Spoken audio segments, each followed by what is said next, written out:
we're in business. All right, well, sir, can you state your name? Yes, Robert L. Sellars.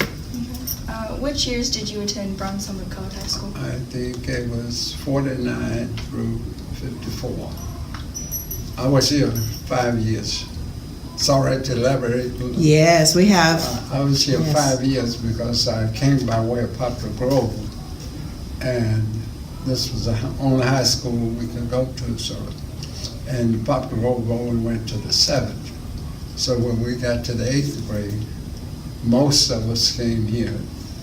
A few of them are fortunate to go to Dudley. Okay. Well, how was your school day like extracurricular activities, etc.? Wasn't not too much dressing about it. It was just the classroom, the core subjects, the math, science, English, social studies. We had a foreign language, and some of us worked in typing here and there. And we had 4 or 5 typewriters. The wall type, the old. I do. Were the gentlemen allowed to take the typing classes too? Yes. Oh, good. Yes. Was there a dress code? No, it wasn't a problem in those days. So basically, the boys wore jeans and a shirt, and the girls wore skirts and dresses, not pants as. Well, what memory about this school stands out in your mind?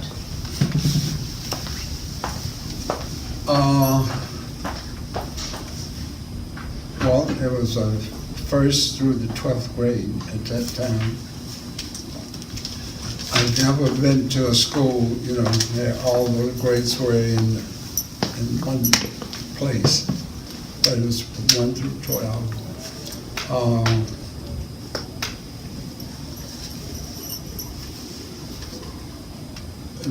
Most of us came from the farm, and that's about all I'm thinking of now that make it stand out any different from any other school. What differences can you recall about the school versus the all-white schools? And did segregation impact the quality of your learning materials? Very much so. And I can see that clearly just from what I've seen already, because we didn't have a library, we didn't have a cafeteria, we didn't have an auditorium. And one of the things that's interesting to me that I remember well, because when we had an assembly, the boys had to hunt up the folding chairs and put them in a row. And then, of course, when the assembly was over, we had to take them down and put them back where they were. And what we used was 3 classrooms. They were all in a line in the old part of the old building. And the farther sister way had it was on a stage. The class was on the stage compared to the others. The other 2 were down on the floor. So we had to set it up every time we had an assembly, and you can imagine the boys didn't look forward to that. Well, how did you feel about this school becoming a historical site? I'm very excited about it. So some of the things have been brought out in our meetings that we hadn't heard about Booker T. Washington and what's Rosenwald. They were instrumental in making monetary contributions to the establishing of Brown Summit High School in this area. After you graduated, what did you go on to do? Graduated in '54. I went to A&T to major in English. Okay, don't get too excited. That's my major. And I liked what I was doing until I got to the literature. I said, not for me. So I changed to mathematics. And I went 1 year and a quarter. A&T was on the quarter system then. And I had to have a car, so I begged my dad over and over again till he finally gave in to sign for me to get a car. So I bought the car, and I had to stay out a year and a quarter to pay for it. And by the time I got it paid for, the car was dead. So I went there, and I went back, and I didn't stop until I finished. I got a BS degree in mathematics. Well, how would you characterize the race relations in Greensboro at the time you attended school and in Brown Summit? Well, it's sort of hard for me to make a comparison in that we were completely separated. We had no white teachers. All teachers were black. All students were black. There was no exchange, socializing together at any time during the school year. They had something like the symphony there once a year. And there were times when the black schools were supposed to go and times the white schools were supposed to go. So to know what went on in their schools, it's sort of hard for me to do it. As I had mentioned before, no cafeteria, no library, no labs, nothing for the science department, economics department, basically the teacher and the student. And this room on this side, I said, used to be a science room. And I think it had a few Bunsen burners, and he did have a special table, science table, but not too much beyond that. We didn't have a secretary. We didn't have a nurse, but we made it. That's what I was gonna interrupt and ask is, do you feel positive about how well you were prepared to go for college studies?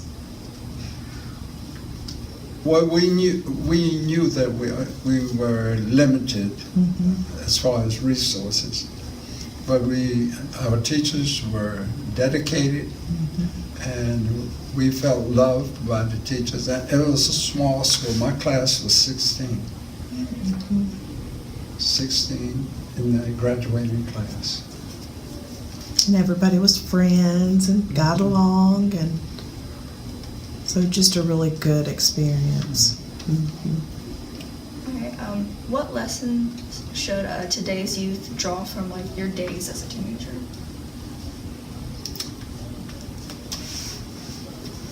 There are many challenges meeting our young people nowadays, and of course they're different from what they were when I came along.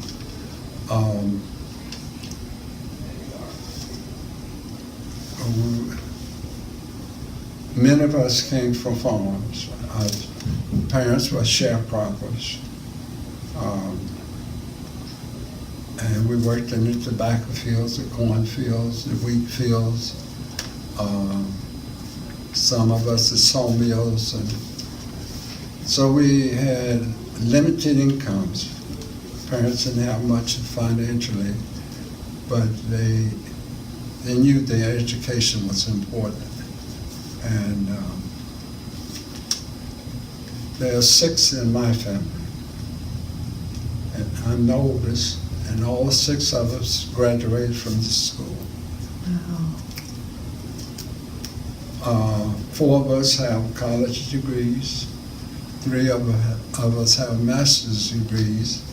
The other 2 are certified in special areas like computer. My brother does some kind of computer work. I don't know exactly what the name is. And I have a sister that was in the health field. Well, one thing, if you had to name one, do you think the public needs to know about Brown Summit High School? I think that ties in with something I've said before. Very limited resources, but we had the encouragement of our parents who loved us. We were poor, but we didn't know we were poor because most people in the same area had the same thing. So we had plenty to eat, but our shoes, we wore them until they got too small, they tore. But regardless of circumstances, if our goals are set high or higher, we can make it.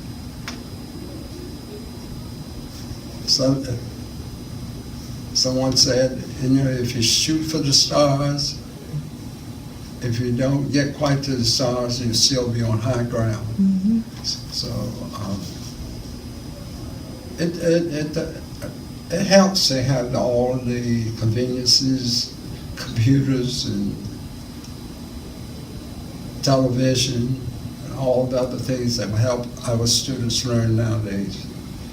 But we had, even when I started school, we did it by lamplight. Mm-hmm.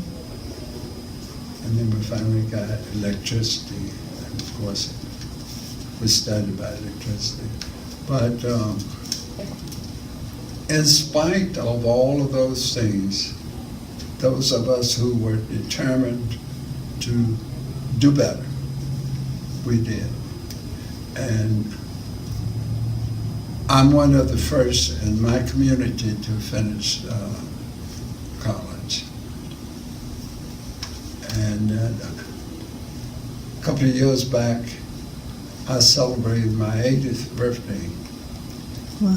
And I had one of my former students there, and one of my sisters who was one of my former students. Mm-hmm. There's 6 of us. I taught 4 of my siblings.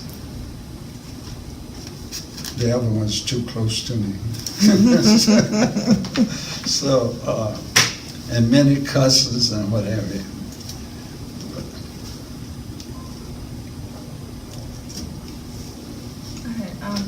How can we continue to preserve the legacy of the school? I think the historical marker that we're working on is going to be a permanent thing.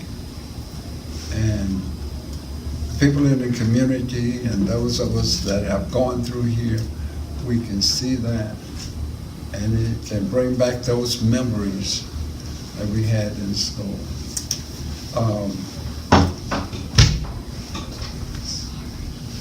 It's good that the school is what it is now, and all the conveniences and the equipment and what have you available to you.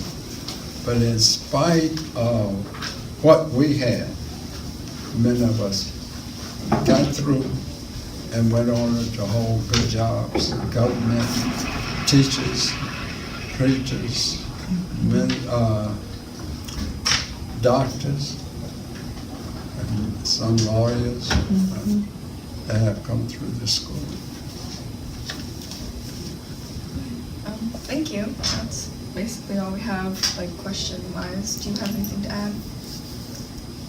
Well, I have a question.